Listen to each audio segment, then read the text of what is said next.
Good morning students. आज हम circles chapter start करेंगे। देखिए, इसमें सबसे पहले आप कुछ टर्म समझ लीजिए जो इस चैप्टर में यूज होगी। सबसे पहले डेफिनेशन ऑफ सर्कल। सर्कल को हम किस तरीके से डिफाइन करेंगे।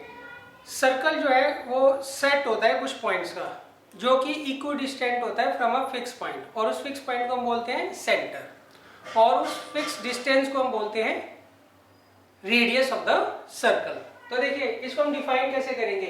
Circle is a locus of a point. Locus मतलब होता है set of points.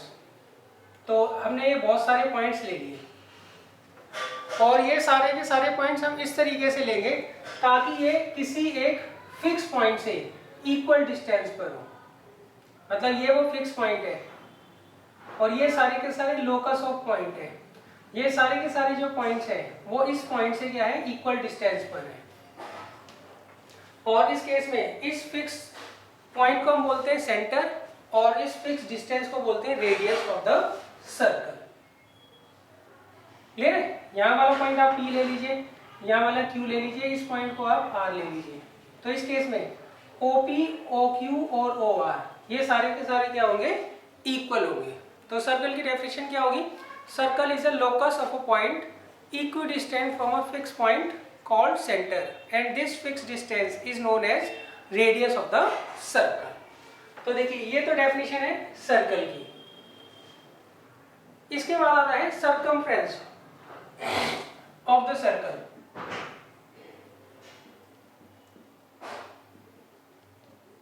circumference of the circle, जो आउटर बाउंड्री होती है सर्कल की, उसे हम क्या बोलते हैं, सर्कमफ्रेंस बोलते हैं। किसकी, सर्कल की। जो आउटर बाउंड्री होती है, ये जो आउटर बाउंड्री है, इसे हम क्या बोलते हैं, सर्कमफ्रेंस बोलते हैं। Circumference of the circle. अब देखिए, मान लीजिए आपको एक ये सर्कल दे रखा है। अब आप यहां पर कोई भी एक पीस काट लीजिए। किसमें से, सर्कमफ्रेंस में से। मान लीजिए इस पीस को मैंने काट लिया AB, तो इसे मैं आर्क बोलूंगा। जो पार्ट ऑफ द सर्कमफ्रेंस होता है उसे हम क्या बोलते हैं, आर्क बोलते हैं। सर्कमफ्रेंस क्या होता है, जो आउटर बाउंड्री होती है सर्कल की, उसे हम बोलते हैं सर्कमफ्रेंस। और सर्कमफ्रेंस का जो पार्ट होता है उसे बोलते हैं आर्क। और ये आर्क तीन तरह की होती है। एक होती है मेजर, एक होती है माइनर और एक होती है सेमी सर्कल। जैसे कि आपको यहाँ पे दिख रहा है, AB जो आर्क है, इसकी जो लेंथ है ये पूरे सर्कमफ्रेंस की आधे से कम है, तो ये माइनर आर्क कहलाएगी। तो यहाँ पे AB क्या कहलाएगा, माइनर आर्क कहलाएगी। क्लियर है। देखिए, AB जो आर्क है, इसकी जो लेंथ होगी, ये पूरे सर्कल की जो सर्कमफ्रेंस है, सर्कल की जो सर्कमफ्रेंस है उसके आधे से क्या है, कम है। आधे से क्या है, कम है। तो डेट मीन्स इसे हम क्या बोलेंगे, माइनर आर्क बोलेंगे। फिर आता है मेजर आर्क। अब दोबारा से मैं एक सर्कल बना लेता हूं। यहां पर लेता हूं मैं A, यहां लेता हूं पॉइंट P, और ये जो आर्क है AB, ये जो आर्क है AB, इसकी जो लेंथ होगी वो सर्कमफ्रेंस ऑफ द सर्कल के आधे से ज्यादा होगी। क्या होगी, आधे से ज्यादा होगी। तो इस केस में हम इसे क्या बोलेंगे, मेजर आर्क बोलेंगे। यहाँ पर AB जो है वो माइनर आर्क है। इस तरीके से लिखते हैं, AB के ऊपर आर्क का साइन। यहाँ पर जो AB है वो है माइनर आर्क, और यहाँ पर जो AB है वो है मेजर आर्क।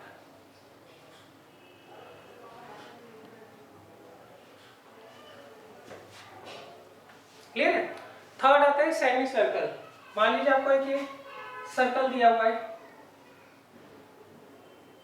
यहाँ पर इसमें हमने क्या किया है, एक आर्क ली AB, और इसकी जो लेंथ है, आर्क की जो लेंथ है वो एग्जैक्ट हाफ है सर्कमफ्रेंस ऑफ द सर्कल की। ये जो AB आर्क है, इसकी जो लेंथ है वो सर्कमफ्रेंस ऑफ द सर्कल के एग्जैक्ट हाफ है। तो इस केस में AB आर्क को हम क्या बोलेंगे, सेमी सर्कल बोलेंगे। क्या बोलेंगे बच्चों, सेमी सर्कल।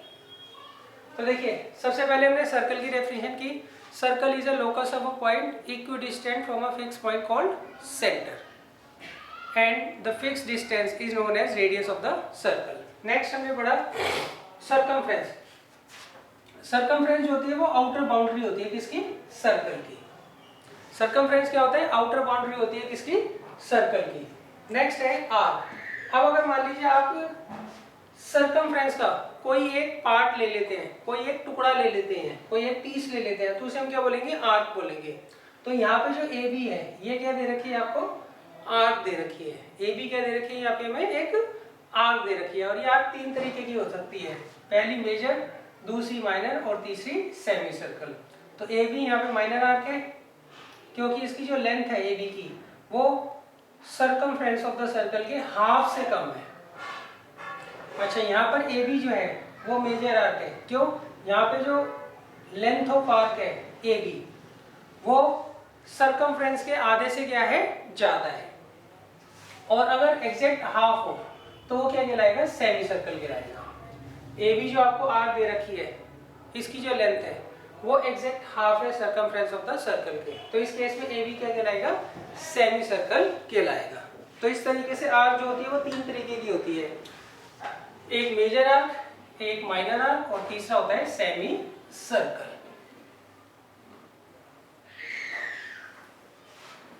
अब देखिए नेक्स्ट है कोड ऑफ द सर्कल।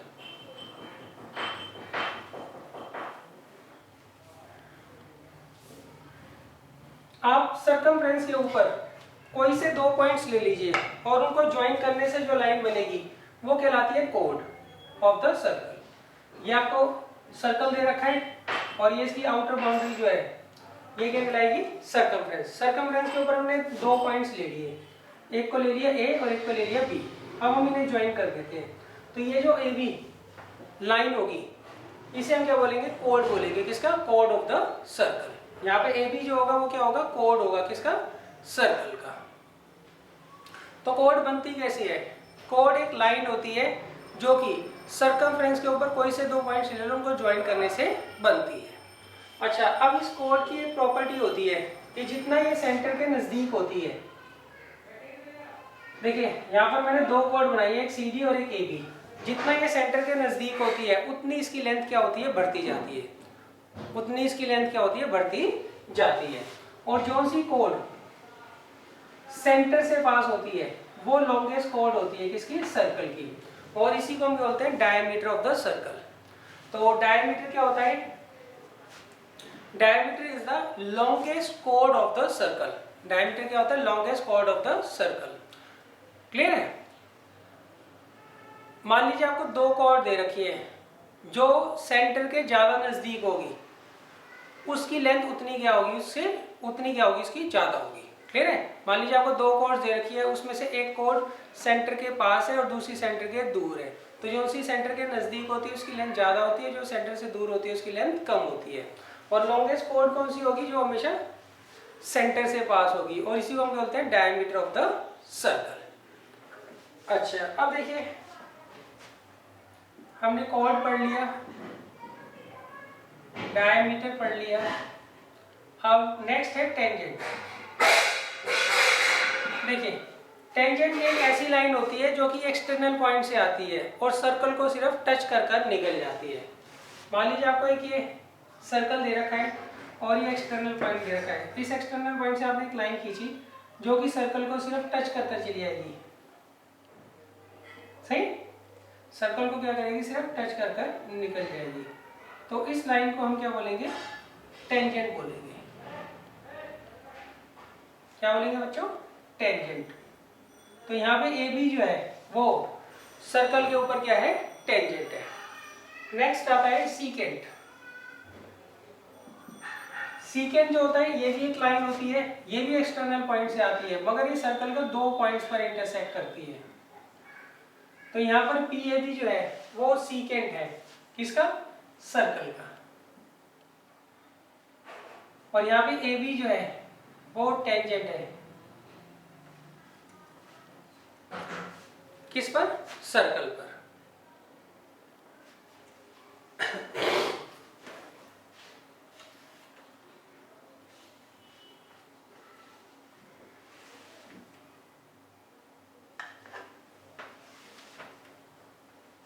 ये बच्चे कुछ टर्म्स हैं, ये आपको अच्छे तरीके से रिवाइज कर लेनी है। अच्छा, अब देखिए इसके बाद आता है सेक्टर एंड सेगमेंट। अब दो टर्म्स रह गई हैं, सेक्टर एंड सेगमेंट।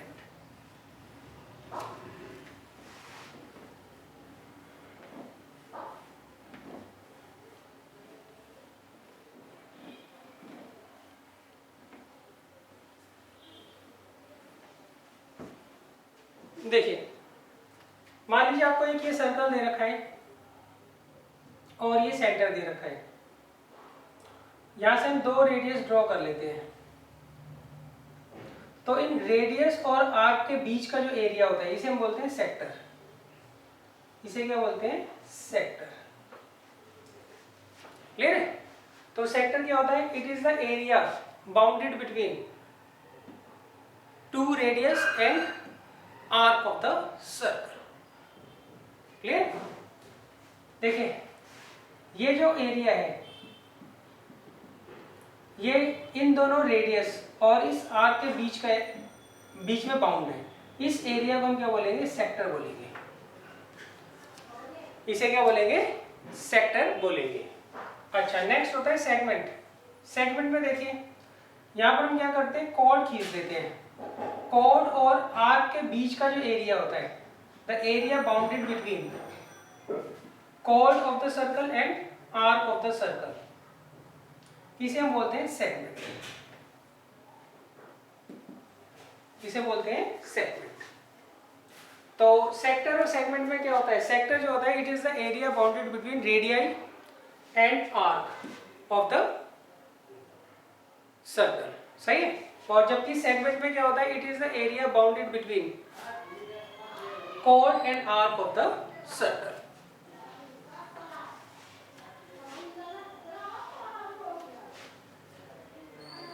तो देखिए बच्चों ये जो है कुछ टर्म्स हैं, ये आपको ध्यान रखनी है। अच्छा, इसमें एक चीज रह गई है वो मैं आपको और बता देता हूँ। वैसे तो 10th क्लास में है, फिर भी आप समझ लीजिए। अब आपको ये दिख रहा होगा कि ये वाला जो एरिया है जिसको मैं क्रॉस से रिप्रेजेंट कर रहा हूँ,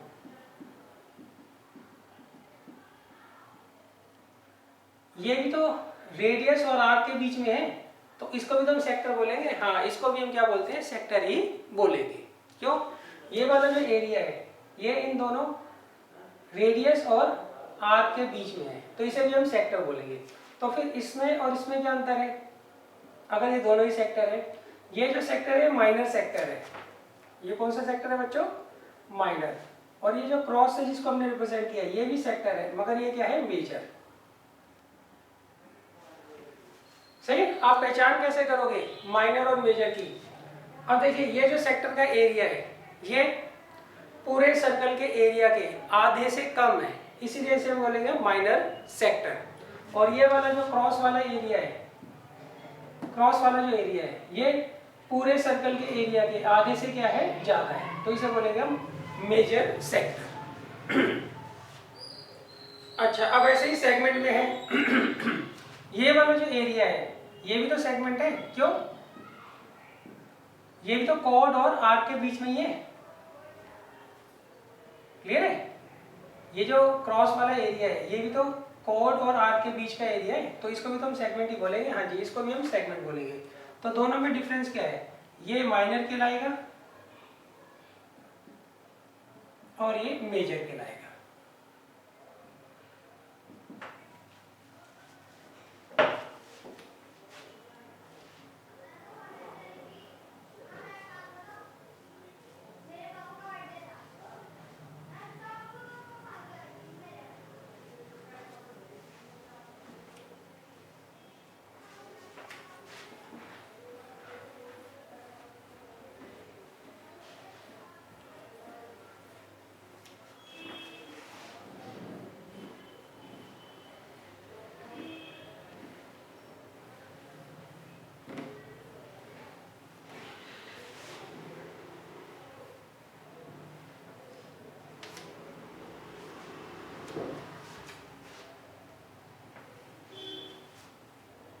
देखिए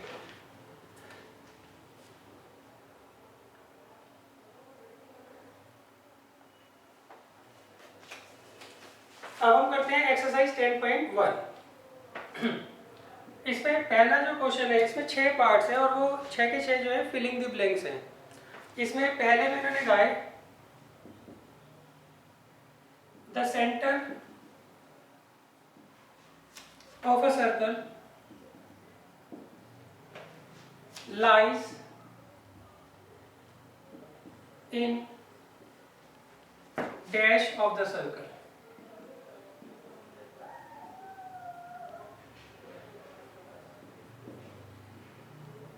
और इसके दो ऑप्शन है, एक्सटीरियर और इंटीरियर। इन दोनों में से हमें आंसर देना है। देखिए आपको एक ये सर्कल दे रखा है, इसका सेंटर जो होगा वो हमेशा सर्कल के क्या होगा, इंटीरियर में होगा। सर्कल का जो सेंटर होता है वो हमेशा क्या होता है, इंटीरियर होता है। सही, वो हमेशा क्या होता है, सर्कल के अंदर होता है। तो इसका आंसर क्या आएगा बच्चों, इंटीरियर। ये फर्स्ट पार्ट है। सेकंड पार्ट में उन्होंने कहा है a point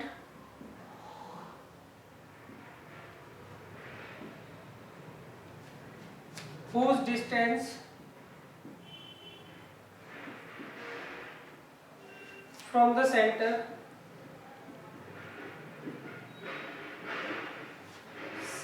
of a circle is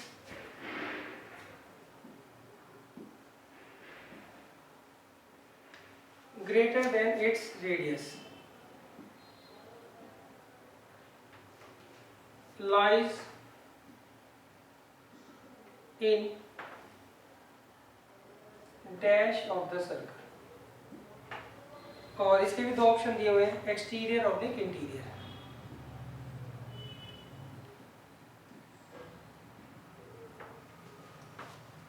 तो देखिए इसमें मैंने कहा है a point whose distance from the centre of a circle is greater than its radius lies. कहाँ पर लाई करेगा वो, एक्सटीरियर पर लाई करेगा। कहाँ लाई करेगा बच्चों, एक्सटीरियर पर। इन्होंने कहा है मान लीजिए आपको एक सर्कल दे रखा है, यहाँ पर इसका सेंटर है। सही, अब अगर मान लीजिए आप कोई पॉइंट सर्कल के बाहर लेते हैं और उसका डिस्टेंस सेंटर से मेजर करेंगे तो ये डिस्टेंस हमेशा रेडियस से क्या आएगा, बड़ा आएगा। ये जो डिस्टेंस होगा ये हमेशा क्या होगा, रेडियस से बड़ा होगा। अच्छा, अब अगर मान लीजिए आप कोई पॉइंट सर्कल के अंदर लेते हैं और उसका डिस्टेंस मेजर करते हैं कहाँ से, सेंटर ऑफ द सर्कल से, तो ये जो डिस्टेंस होगा ये हमेशा रेडियस से क्या आएगा, कम आएगा। क्लियर है। तो यहाँ पे उन्होंने क्या कहा है, a point whose distance from the centre of a circle is greater than its radius lies. कहाँ पर लाई करेगा, ऑब्वियसली बात है वो एक्सटीरियर ऑफ द सर्कल होगा, मतलब सर्कल के बाहर होगा। अगर कोई पॉइंट सर्कल के बाहर लेते हो, उसका डिस्टेंस अगर आप मेजर करोगे कहाँ से, सेंटर से, तो वो हमेशा रेडियस से बड़ा आता है। और अगर आप अंदर लेंगे तो वो डिस्टेंस जो होगा वो हमेशा रेडियस से क्या आएगा, कम आएगा। अब देखिए इसके बाद है third part.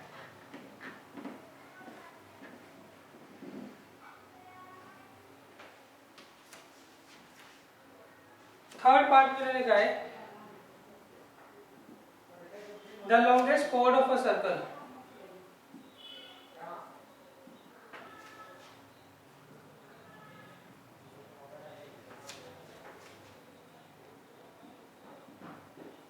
is a dash of the circle। तो देखिए ये तो मैंने अभी आपको बताया ही था, जो लॉन्गेस्ट कॉर्ड होती है सर्कल की वो क्या होती है, डायमीटर होती है। क्या होती है, डायमीटर होती है। Fourth point, an arc is a dash when its ends are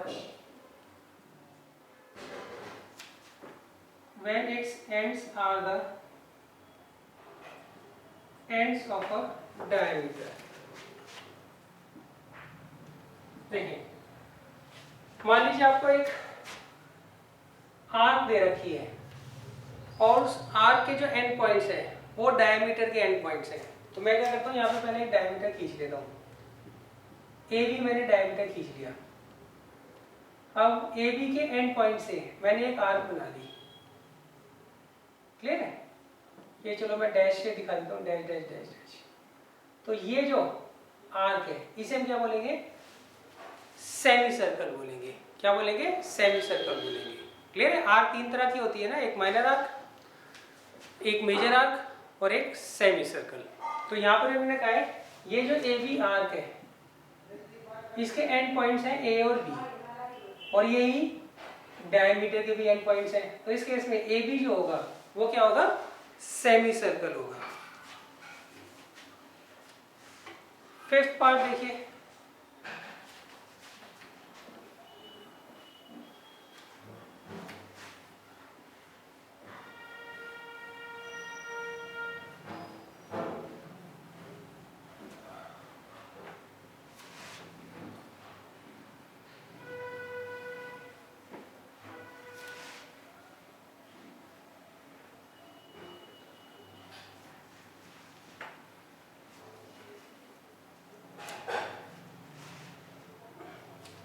देखिए फिफ्थ पार्ट में मैंने कहा है सेगमेंट ऑफ अ सर्कल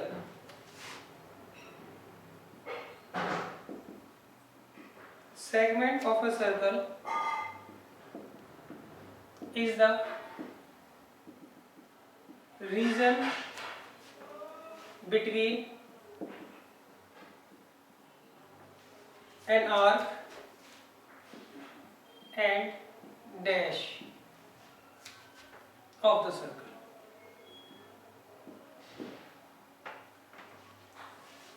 देखिए सेगमेंट क्या होता है? सेगमेंट वो एरिया होता है जो कि बाउंड करता है between code and arc of the circle. यहाँ पे ए बी कोड है और ए बी आर्क है, इनके बीच का जो एरिया होगा इसे हम क्या बोलेंगे? सेगमेंट बोलेंगे। ये भी सेगमेंट है, ये भी सेगमेंट है, मगर ये मेजर सेगमेंट है और ये माइनर सेगमेंट है। तो यहाँ पे मैंने क्या है? Segment of a circle is the region between an arc and code of a circle, code of the circle. Six part देखिए, इसमें मैंने कहा है a circle divides the plane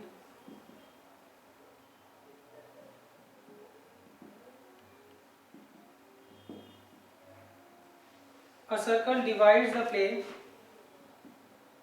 on which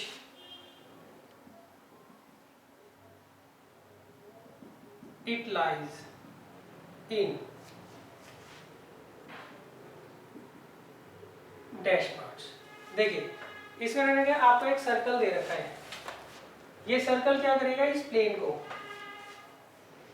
कितने पार्ट्स में डिवाइड करेगा? देखिए प्लेन का मतलब होता है जिसके ऊपर आप सर्कल बना रहे हैं। मैंने यहाँ पे सर्कल किसके ऊपर बनाया है? इस बोर्ड के ऊपर बनाया है। तो ये सर्कल क्या करेगा? बोर्ड को तीन पार्ट में डिवाइड करेगा, एक एक्सटीरियर ऑफ द सर्कल, एक इंटीरियर ऑफ द सर्कल और एक ऑन द सर्कल। सही है? तो ये कितने पार्ट्स में डिवाइड करेगा इसको? तीन पार्ट्स में। पहला वो पार्ट जो सर्कल के बाहर है, दूसरा वो पार्ट जो सर्कल के अंदर है, तीसरा वो पार्ट जो सर्कल के ऊपर है।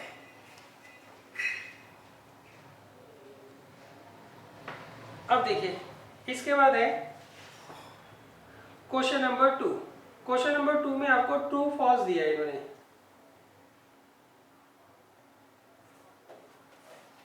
तो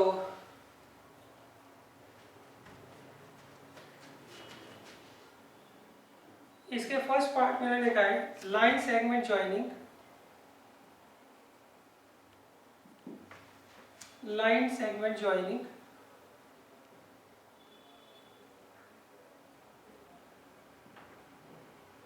the center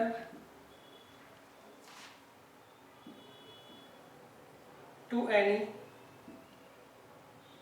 point on the circle is a radius of the circle।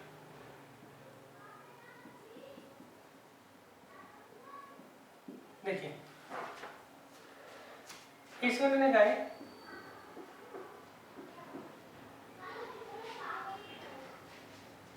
line segment joining the center to any points on a circle। सही। इसमें मैंने कहा आपको एक लाइन सेगमेंट बनाना है, वो हम कैसे बनाएंगे, उसके लिए एक पॉइंट हम सेंटर ले रहे हैं और दूसरा पॉइंट कोई भी पॉइंट सर्कमफ्रेंस के ऊपर ले रहे हैं। अब वो कहते हैं इसको जब हम ज्वाइन करते हैं तो ये रेडियस होता है किसका, सर्कल का। तो ये स्टेटमेंट क्या है, ट्रू है। ये स्टेटमेंट क्या है, ट्रू है। Second, a circle has finite number of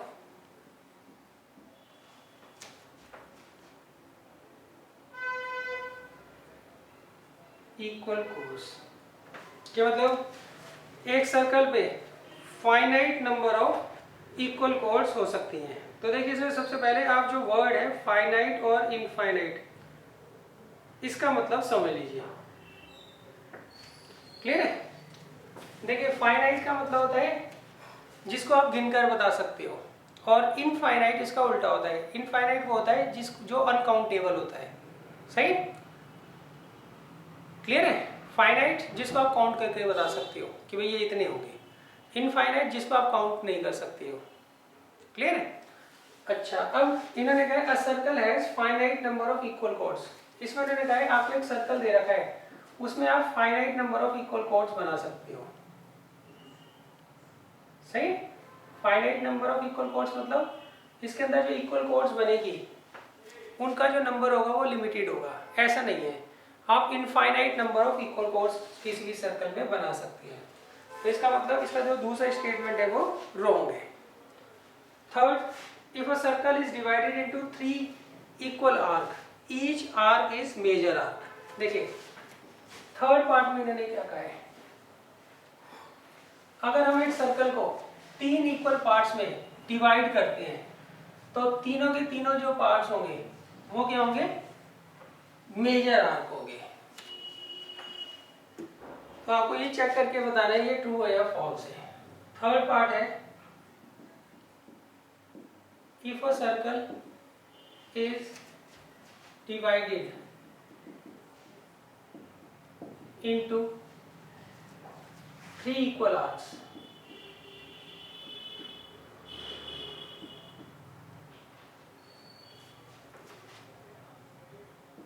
each is a major arc।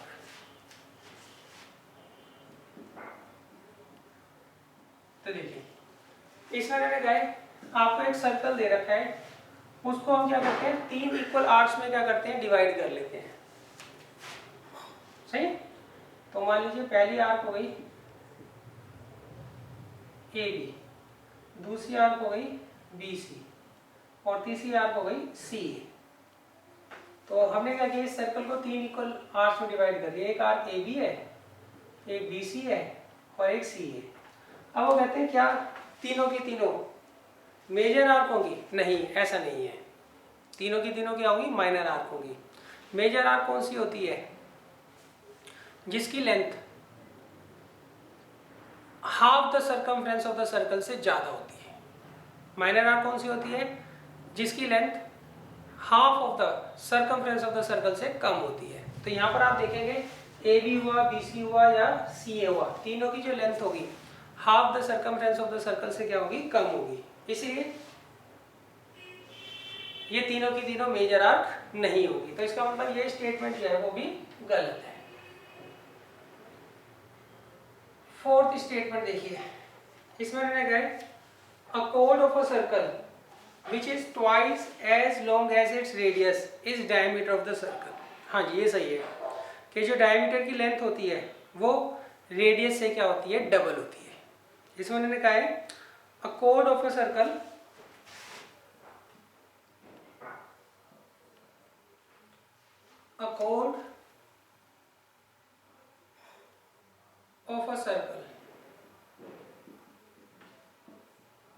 which is twice as long as its radius is a diameter of the circle।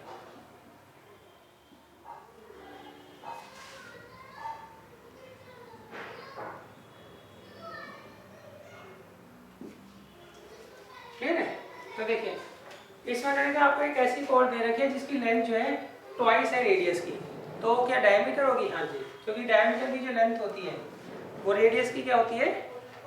Twice होती है।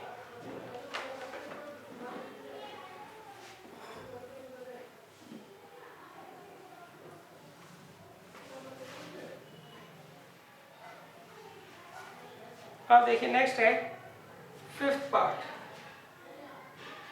Fifth part में देखा है sector is the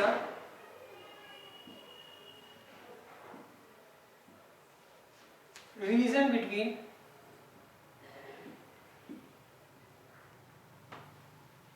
the chord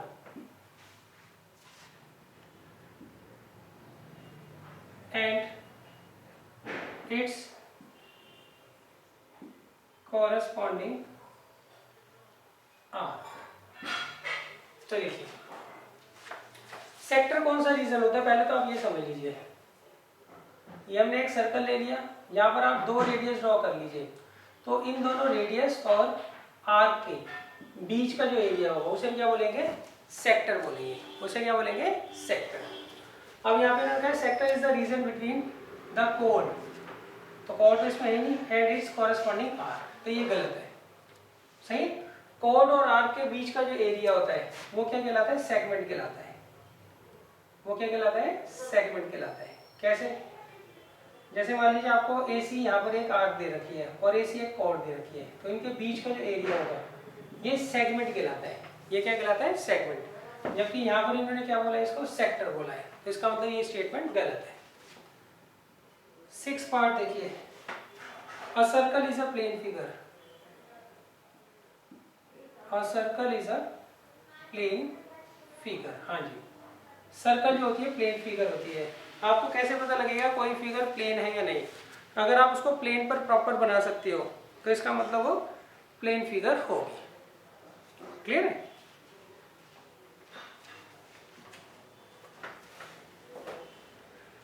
तो यहाँ पर जो circle है वो क्या होगी? प्लेन फिगर होगी। अच्छा, आप दूसरे तरीके से सोच लीजिए, जिसकी मोटाई ना हो वो प्लेन फिगर होती है। जिसकी मोटाई ना हो वो क्या होती है? प्लेन फिगर होती है। क्लियर है? तो सर्कल की मोटाई तो होती नहीं है कुछ की। सही है? तो इसलिए क्या होगी? ये प्लेन फिगर होगी। अच्छा, अब देखिए, अब हम चलते हैं एक्सरसाइज 10.2 पर।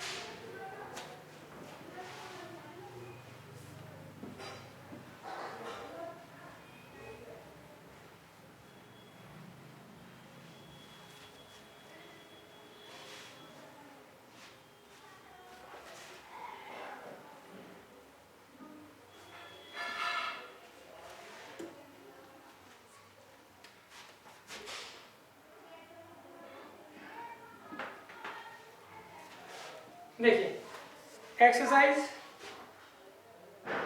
10.2। देखिए एक्सरसाइज 10.2 करने से पहले आपको दो थ्योरम दे रखी हैं, थ्योरम 10.1 एंड थ्योरम 10.2। तो उसको हम पहले एक बार पढ़ लेते हैं क्या कहती है। थ्योरम 10.1 कहती है equal course of a circle subtends equal angle at the centre.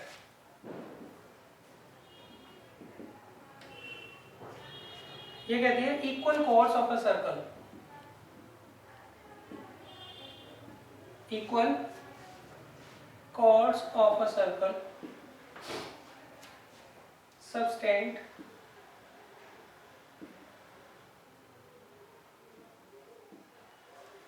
equal angles at the center।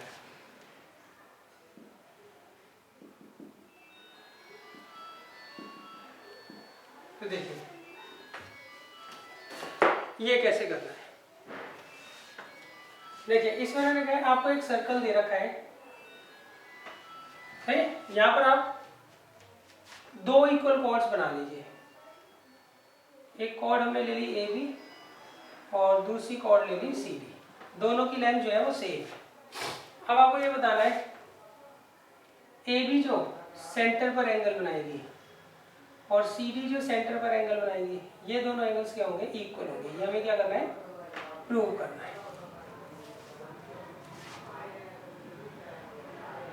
तो गिवन क्या है, circle with centre O and radius R, ऐसे आप शॉर्ट में लिख सकते हैं, circle with centre O and radius R, ऐसे शॉर्ट में हम लिख सकते हैं। इन विच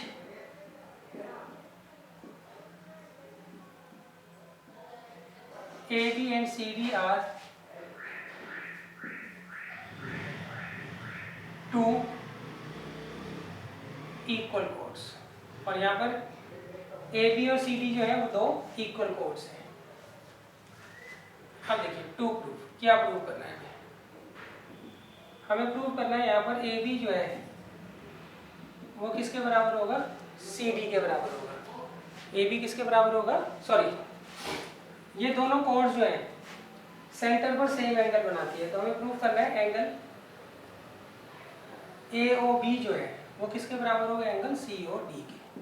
ये हमें प्रूव करना है। देखिए ए बी सेंटर पर जो एंगल बनाएगी वो बनाएगी ए ओ बी, और सी डी सेंटर पर जो एंगल बनाएगी वो क्या होगी, सी ओ डी। तो हमें क्या करना है, ये दोनों एंगल्स क्या करने हैं, इक्वल प्रूव करने हैं। अब देखिए proof, in triangle A O B and triangle C O D, हम इन दोनों ट्रायंगल्स को क्या करेंगे, कॉन्ग्रुएंट कर देंगे। कैसे, काफी इजी है। यहाँ पर ओ ए जो है वो ओ सी के बराबर होगा, क्यों, radius of the same circle, radius of the same circle. और ए बी किसके बराबर है, बी सी के, क्यों, गिवन है। और ओ बी किसके बराबर है, ओ बी बराबर है ओ डी के, क्यों, radius of the same circle. इसलिए दोनों ट्रायंगल क्या हो गए, कॉन्ग्रुएंट हो गए। Therefore triangle O A B congruent हो जाएगा ट्रायंगल ओ सी डी के बाई ट्रिपल एस। तो जब दोनों ट्रायंगल कॉन्ग्रुएंट हो गए तो सी पी सी टी से एंगल 1 किसके बराबर हो जाएगा, एंगल 2 के by C P C T. यही हमें प्रूव करना था कि अगर एक सर्कल की दो कॉर्ड्स हैं या दो से ज़्यादा भी कॉर्ड ले लीजिए और वो सारी की सारी इक्वल है, तो सेंटर पर जो एंगल बनाएंगे वो भी क्या होंगे, इक्वल होंगे।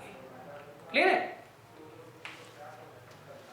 क्लियर। देखिए यहाँ पर मैंने बताया ए बी और सी डी दो इक्वल कॉर्ड्स हैं, तो हमें क्या प्रूव करना था कि ए बी सेंटर पर एंगल बनाता है ए ओ बी और सी डी सेंटर पर एंगल बनाता है सी ओ डी। हमें प्रूव करना था ये दोनों क्या होंगे, इक्वल होंगे। इसके लिए हमने क्या किया, दोनों ट्रायंगल्स को कॉन्ग्रुएंट कर लिया, तो सी पी सी डी से हमारा आंसर आ गया।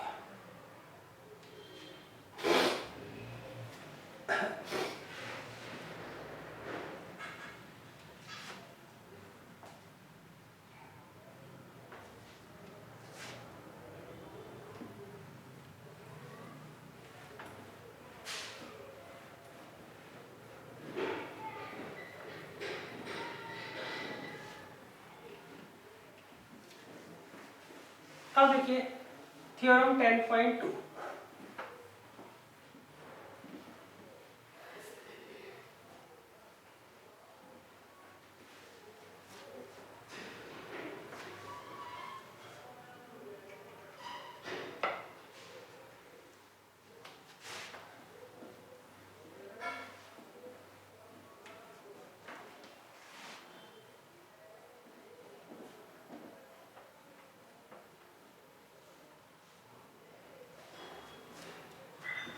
देखिए थ्योरम 10.2 क्या कहती है,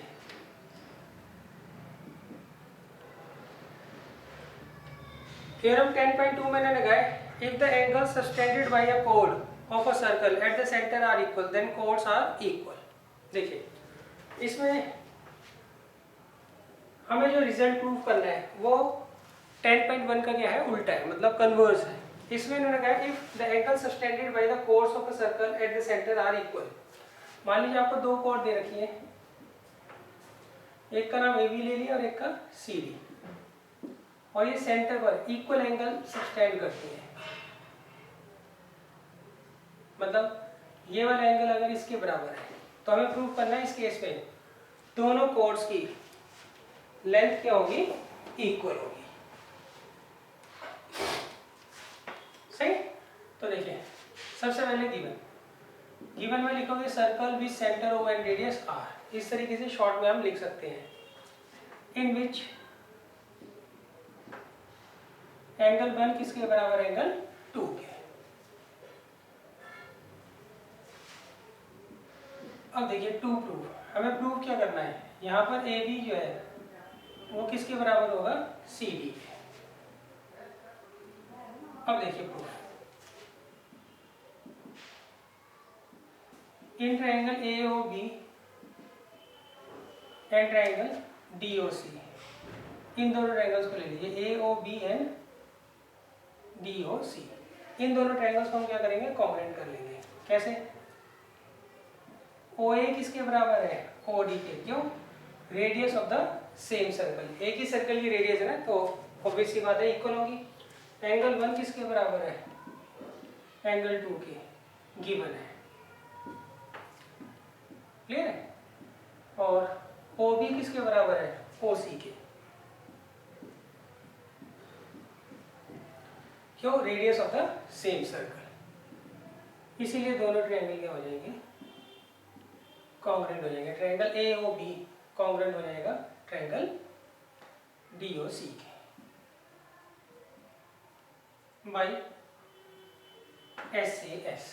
जब दोनों ट्रायंगल कॉन्ग्रुएंट हो गए तो सीपीसीटी से ए बी किसके बराबर आ जाएगा, सी डी के।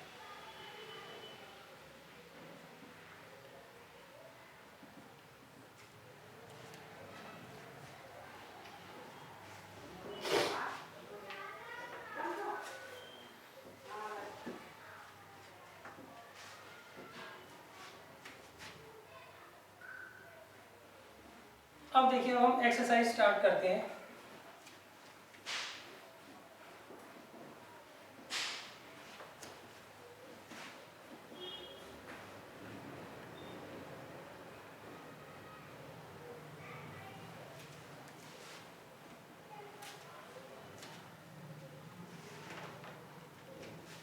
Exercise 10.2 question number 1। इसमें लगा recall that two circles are congruent if they have same radius. देखिए दो सर्कल्स कब कॉन्ग्रुएंट हो गए, जो उनका रेडियस सेम हो, जो उनका रेडियस सेम हो। नेक्स्ट अब प्रूव क्या करना है, prove that equal chords of two congruent circles subtends equal angle at the centre. इसमें लगा है आपको दो कॉन्ग्रुएंट सर्कल्स दे रखे हैं। कॉन्ग्रुएंट सर्कल्स कौन से होते हैं, जिनका रेडियस सेम होता है, क्लियर है। अच्छा अब इन्होंने कहा है prove that equal chords of congruent circles subtends equal angle at the centre. इन्होंने ये दोनों सर्कल्स दे रखे हैं, दोनों कॉन्ग्रुएंट है, मतलब दोनों की रेडियस सेम होंगी। यहाँ पर आप इक्वल कॉर्ड्स बना लीजिए। यहाँ पर हमने एक कॉर्ड बनाई ए बी और यहाँ पर हमने एक कॉर्ड बनाई सी डी। दोनों की लेंथ क्या है, इक्वल है। तो हमें ये प्रूफ करना है ये सेंटर पर सेम एंगल बनाएंगे। तो इसका सेंटर आप ओ ले लीजिए और इसका सेंटर ओ डैश ले लीजिए, क्लियर है। तो यहां पर गिवन क्या है बच्चों,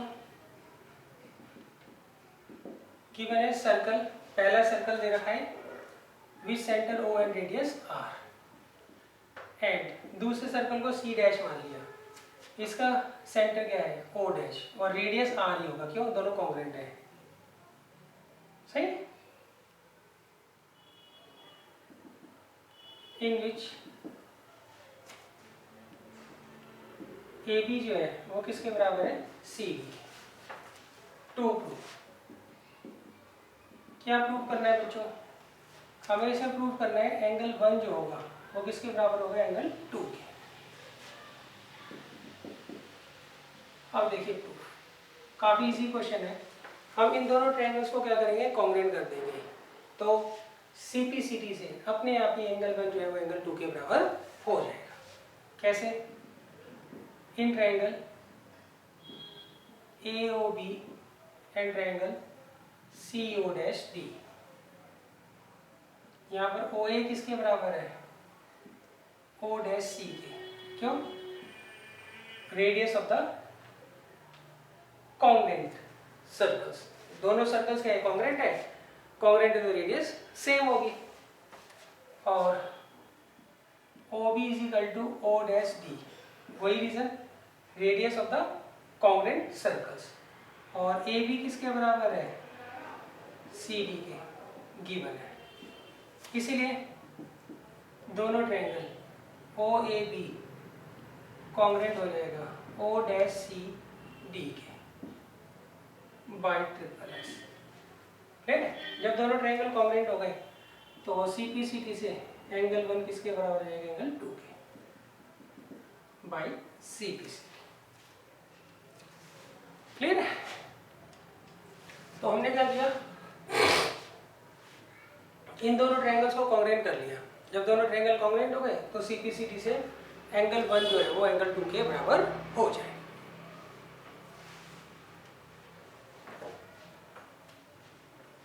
अब देखिए नेक्स्ट है क्वेश्चन नंबर 2। इसमें उन्होंने कहा prove that if chords of congruent circles subtends equal angle at the centre then chords are equal. मतलब इसका कन्वर्स है। जो नेक्स्ट क्वेश्चन है वो क्या है इसका बच्चों? कन्वर्स है।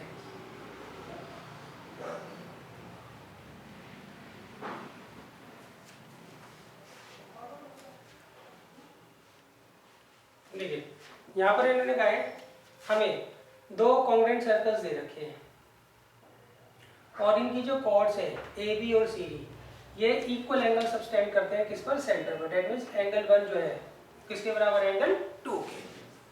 तो इस केस में हमें प्रूफ करना है ये दोनों जो कॉर्ड्स हैं इसकी लेंथ भी क्या होगी?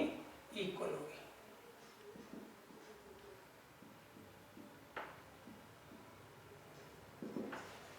तो देखिए कैसे करेंगे। यहाँ पर हम लेंगे in triangle OAB and triangle O dash CD, इन्हें हम क्या करेंगे? कॉन्ग्रेंट कर लेंगे। कैसे? OA किसके बराबर है? O डैश C के। क्यों? Radius of the congruent circles. Congruent circles के रेडियस क्या होते हैं? हमेशा इक्वल होते हैं। और एंगल 1 किसके बराबर? एंगल 2 के। क्यों? ये गिवन है। और OB जो है वो किसके बराबर है? O डैश D के। क्यों? Radius of the congruent circles. तो इसलिए दोनों ट्रायंगल क्या हो गए? कॉन्ग्रेंट हो गए।